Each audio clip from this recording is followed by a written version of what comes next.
Assalamualaikum warahmatullahi wabarakatuh. Selamat pagi semuanya.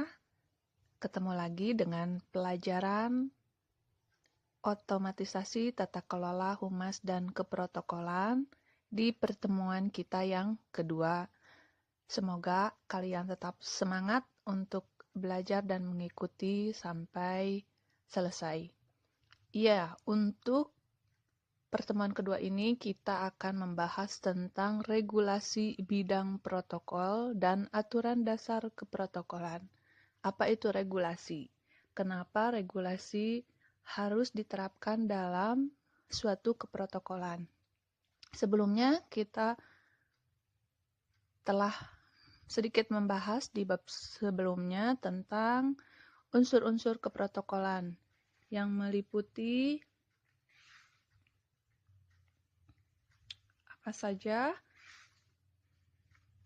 Tata ruang, ya, ada tata ruang, diperlukan penataan atau kelengkapan ruang, baik itu indoor maupun outdoor untuk terlaksanakannya kegiatan keprotokolan.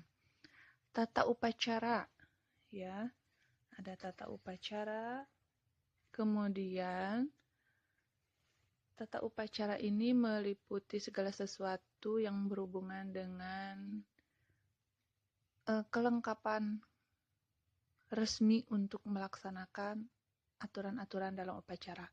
Kemudian tata tempat atau presence, ya. Tata tempat ini sangat diperlukan, ya. Nanti untuk tata tempat termasuk ke dalam tata tempat duduk, berkendara dan lain sebagainya. Kemudian tata busana. Jadi harus sesuai ya, busana atau pakaian yang dipakai dalam suatu acara keprotokolan itu tidak boleh salah kostum.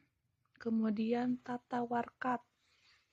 Tata warkat ada pengertiannya di bab sebelumnya, ya.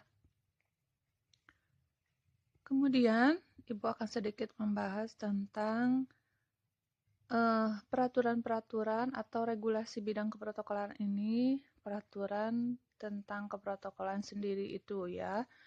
Peraturan tentang keprotokolan ini ada beberapa undang-undang atau PP, peraturan pemerintah, ya.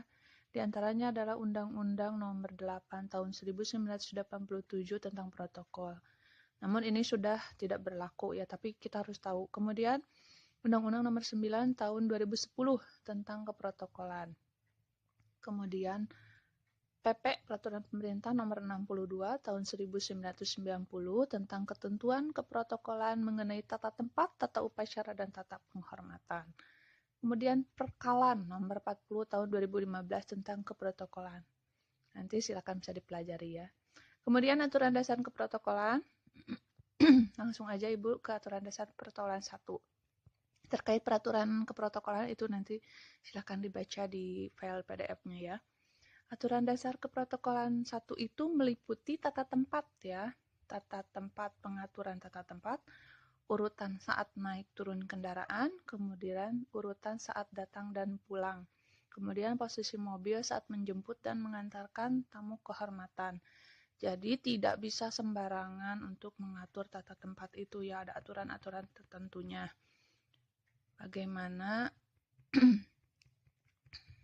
untuk menghormati pejabat-pejabat maupun jadi yang paling tinggi kedudukannya itu adalah menempati posisi paling depan biasanya ya. Kemudian sebelah kanan itu adalah tempat yang paling utama ya untuk yang jabatan atau kedudukannya paling tinggi. Di sini ya.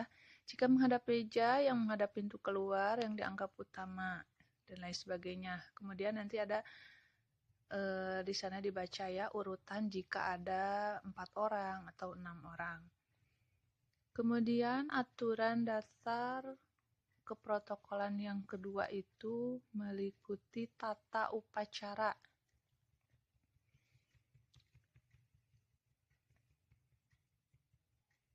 Tata upacara ini Ibu ambil salah satu contohnya adalah saat menghadiri perayaan Hari Kemerdekaan, biasanya upacara 17 Agustus, ya. Jadi kita harus berusaha untuk hadir jika diundang, ya. Maka itu adalah sebuah kehormatan bagi seseorang, ya, bila menerima undangan ini, karena ini adalah dirayakan dan diikuti, dilakukan oleh seluruh, ya.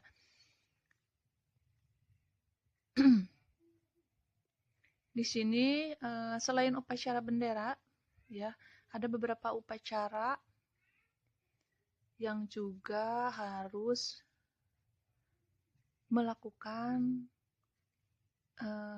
keprotokolan itu sendiri, walaupun itu bukan upacara bendera.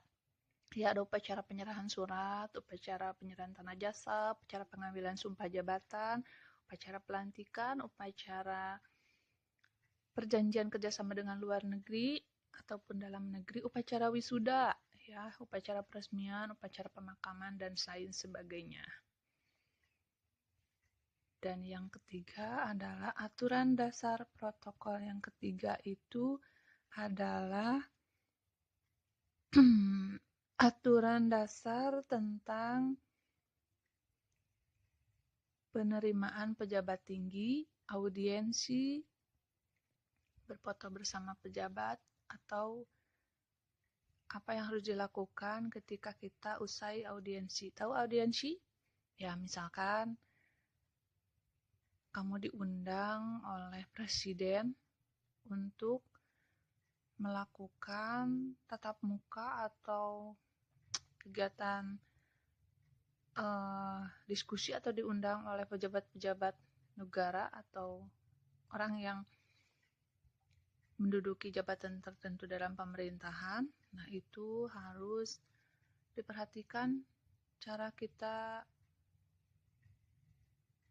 berhubungan atau berhadapan dengan pejabat tinggi tersebut, ya. Kita harus tahu tentang tata tempat.